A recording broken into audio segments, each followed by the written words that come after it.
l'inflation globale s'est établie à 27,2% au troisième trimestre de 2023 contre 19,8% au même trimestre de 2022. Toutefois, on observe une tendance baissière par rapport au trimestre précédent, essentiellement grâce à la diminution de l'inflation alimentaire. De même, l'inflation sous-jacente poursuit une tendance baissière. Elle est passée de 19,3% au second trimestre de 2023 à 18% au troisième trimestre, grâce en partie à la mise en œuvre de la politique monétaire restrictive. Au niveau monétaire, la base monétaire a augmenté de 3,7% par rapport au trimestre précédent, en liaison avec l'augmentation des avoirs intérieurs nets, et la masse monétaire s'est accrue de 4,4% de la fin d'un trimestre à l'autre.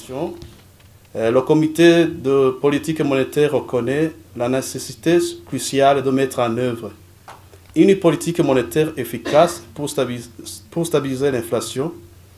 Dans cette optique, la Banque centrale s'engage à adopter une approche prudente et adaptative pour assurer la stabilité des prix en priorité et s'occuper de la stimulation de l'activité économique par après.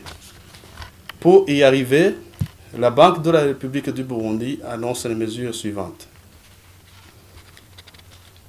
Premièrement, il y a le maintien d'une politique monétaire restrictive pour le quatrième trimestre. Il y a, deuxièmement, l'adoption du taux directeur comme un nouvel instrument de politique monétaire, et ce taux est fixé à 10% pour le quatrième trimestre 2023. En rapport avec la politique de change, la BRB s'engage à poursuivre le processus de libéralisation du marché de change. Ainsi, la Banque centrale va transférer les comptes en devises des ONG et autres entités privées aux banques commerciales à partir du 1er janvier 2024. La BRB s'engage à suivre de près les évolutions économiques internationales, régionales et nationales pour prendre les mesures appropriées au moment opportun.